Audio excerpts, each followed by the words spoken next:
News now देखने वाले सभी दर्शकों का स्वागत है। आज हम बिल्कुल एक अलग सब्जेक्ट लेकर जो है वो आपके सामने आए हैं और मैं आपको बता दूं कि इस वक्त हम डिस्ट्रिक्ट पुलिस लाइन जम्मू में हैं और मेरे पीछे आप ये जो देख रहे हैं ये कंटेनराइज्ड शूटिंग रेंज है। शूटिंग रेंज आप जानते हैं जहाँ पे शूटिंग की प्रैक्टिस होती है, तो वो यही है और बहुत ही मॉडर्न टेक्नोलॉजी से लेस कंप्यूटराइज जिसको हम कह सकते हैं ये शूटिंग रेंज है। आज हम इस शूटिंग रेंज के बारे में आपको बताएंगे और कोशिश करेंगे कि यहाँ पे जिस तरह से शूटिंग की प्रैक्टिस की जाती है, किन किन हथियारों को इस्तेमाल किया जाता है, उसके बारे में हम जो है वो आपको बताएंगे। इस शूटिंग रेंज के बारे में हमें जानकारी देंगे एसएसपी कुलबीर सिंह, जो कि इंचार्ज हैं इस शूटिंग रेंज के। कुलबीर जी, प्रोग्राम में आपका बहुत बहुत स्वागत है। ये जो शूटिंग रेंज है काफ़ी मॉडर्न शूटिंग रेंज दिख रही है, जैसे कि अभी हम अंदर भी जाएंगे और अभी सुनने में ये मिला है कि ये कंप्यूटराइज्ड भी है और बहुत ज़्यादा हम कह सकते हैं कि एडवांस टेक्नोलॉजी है। थोड़ा सा पहले आप इसके बारे में बताएं कि ये है क्या। देखिए, एक हमेशा ज़रूरत महसूस की गई थी कि एक कंटेनराइज शूटिंग रेंज हो जिसमें हमारे जवान अपना बिजी टाइम में से कोई भी टाइम निकाल के इस पे शूटिंग करें, अपने प्रैक्टिस करें और अपने निशाने को करेक्ट करें।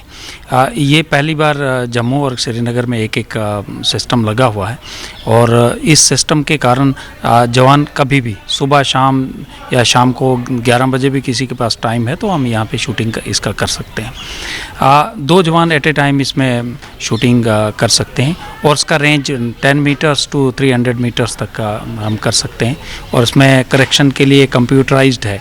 जितने भी शूटिंग जो रेंज जो बुलेट जहाँ पे लगेगा, एक तो फायरर के साथ में एक छोटी सी स्क्रीन लगी है, उसमें आप देख सकते हैं, फायरर देख सकता है कि मेरा शूट कहाँ पे हो रहा है और उसको करेक्ट कर सकता है।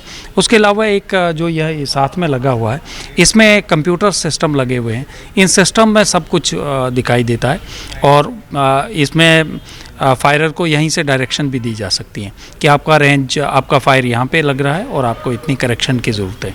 तो वो सारी डायरेक्शंस इसमें होती हैं और उसमें ये फाइलें सेव भी रहती हैं। आपने कितनी बार शूट किया, आपका नाम निकाल के देखा जाएगा कि आपने 10 बार शूट किया, 15 बार शूट किया और हर बार में आपकी इम्प्रूवमेंट कितनी हुई है। ये सारा पहले हम देखते थे जो शूटिंग रेंजेस होती थी बड़ी डिफरेंट होती थी। ओपन शूटिंग रेंजेस, सामने टायर्स पड़े होते थे, पहाड़ी होती थी। तो लेकिन ये हम देख रहे हैं एक तो स्पेस बहुत कम लिया है इसने और मुझे लगता है कि ये बहुत सेफ भी है। थोड़ा सा इस पे बताएंगे। हाँ, ये सेफ इसलिए है क्योंकि इसमें फर्स्ट अपना एक जहाँ पे शूटिंग करने के बाद राउंड घूमेगा और डब्बे में टूट के आ जाएगा। फिर अगर वहाँ से भी कोई रिकोशेट होता है तो इसका अपना एक डोर टाइप है जो काफ़ी हैवी है, उससे भी अगर निकल जाता है राउंड तो हमने एक दीवार लगा के रखी है। तो यहाँ पे टोटल ही सेफ़ है, इसमें कोई किसी किस्म की परेशानी नहीं है। हम अब अंदर चलेंगे और देखेंगे कि इस शूटिंग रेंज को किस तरह से इस्तेमाल किया जाता है और एसएसपी कुलबीर सिंह हमें बताएंगे कि यहाँ पे अगर शूटिंग की प्रैक्टिस की जाती है, ट्रेनिंग की जाती है, तो वो किस तरह से की जाती है। जैसे मैंने कहा था कि इसमें 3 पोजीशंस हैं।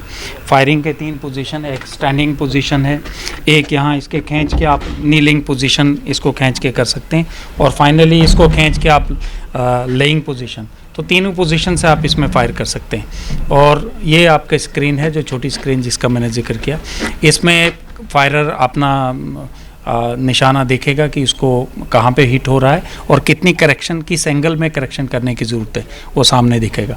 ये रेंज आपको बहुत कम दिख रहा है, ये अभी हमने 10 मीटर्स पे सेट किया, इसको 300 मीटर्स तक भी हम सेट कर सकते हैं। और इसमें हम वेपन्स, एक पिस्टल से लेके LMG तक तीनों सभी वेपन्स को हम यूज़ कर सकते हैं। इससे पहले कि मैं आपको और पूछूं, मैं अपने व्यूवर्स को बता दूं कि हम इस वक्त एक कंटेनराइज्ड जो शूटिंग रेंज है उसमें हैं और यहाँ पे जो है वो शूटिंग की प्रैक्टिस की जाती है। सामने आप देख रहे होंगे वो टारगेट है, वहाँ पे निशाना जो है वो लगाया जाता है और यहाँ से बुलेट को जो है वो फायर किया जाता है।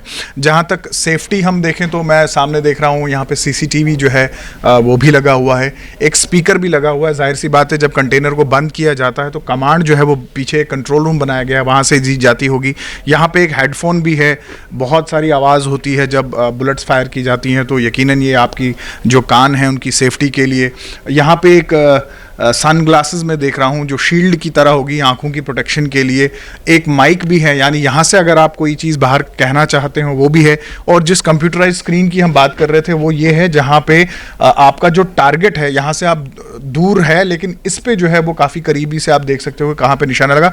मुझे थोड़ा सा आप ये बताएं एसएसपी साहब कि ये जो मटेरियल है ये क्या मटेरियल है और किस तरह से इसको डिज़ाइन किया गया है, और ये भी जानना चाहूँगा कि ये कहाँ से इंपोर्ट हुआ है और क्या इसकी टेक्निकलिटीज़ कुछ हमें आप बता सकते हैं? नहीं, टेक्निकलिटीज़ को तो नहीं हम बता पाएंगे क्योंकि ये सारे सीक्रेट्स रहते हैं। और ये सारा आयरन है, इतना तो मैं बता सकता हूँ। सभी आयरन का बना हुआ है और इसमें सिक्योरिटी के सभी फीचर्स मौजूद हैं। फायरर को किसी किस्म का डरने की ज़रूरत नहीं होती है। सिक्योरिटी फीचर्स इसमें 100% लगे हुए हैं। तो एट ए टाइम कितने लोग इसका इस्तेमाल कर सकते हैं? 2 लोग एट ए टाइम इसमें फायरिंग कर सकते हैं। हमने स्पेस रखी है, अगर और आ जाते हैं तो 2 और हम इंस्टॉल कर देंगे। अच्छा, आप कह रहे थे कि इसका रेंज भी आप बढ़ा सकते हैं। अभी ये शायद 10 मीटर पे है, तो आप 300 मीटर, तो वो किस तरह से हो सकता है? वो हमारे पास कंप्यूटर सिस्टम पीछे लगा हुआ है। उस कंप्यूटर सिस्टम में हम कमांड दे देंगे तो ये रेंज ऑटोमेटिकली यहाँ पे जाएगा। जिस रेंज में हम लाना चाहते हैं उसी रेंज में ये पहुँच जाएगा। तो कौन कौन से हथियार जो हैं उनके बुलेट्स यहाँ फायर कर सकते हैं? देखिए, आप 9mm से लेके LMG तक सभी वेपन्स जितने भी हैं सभी वेपन्स इसमें फायर कर सकते हैं।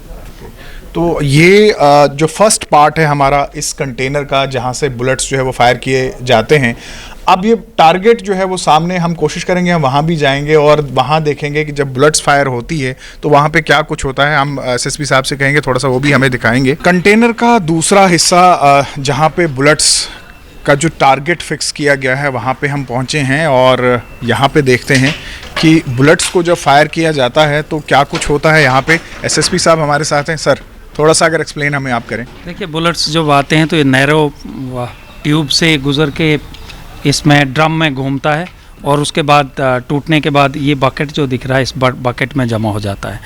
तो बुलेट टोटल ही टूटी हुई शक्ल में इसमें जमा हो जाता है और उसके बाद इसको निकाल के इसमें जो हमारा प्रोसीजरल तरीका है उससे इसको आगे बढ़ाया जाता है। अच्छा, ये सेफ्टी डोर भी हम देख रहे हैं काफ़ी मोटा है, ये भी बुलेट के प्रोटेक्शन के लिए ही होगा? Yes, of course. वैसे ऐसी ज़रूरत तो नहीं पड़ती है, लेकिन कभी कभी ये इसमें काफ़ी मजबूती दी गई है और अगर वहाँ से बुलेट निकले तो इसको रोक लेगा। अगर यहाँ से भी क्रॉस हो जाए तो एक वॉल लगी हुई है। जी, हाँ, ये वॉल सामने हम देख रहे हैं एक बहुत मोटी सी वॉल जो है वो क्रिएट की गई है। हाँ। वो इसीलिए की गई है कि अगर बुलेट, ये second line third line defence के लिए हमने रखा हुआ है। अब मैं चाहूँगा थोड़ा सा आप दिखाएं कि बुलेट का हाल क्या होता है जब शूट की जाती है।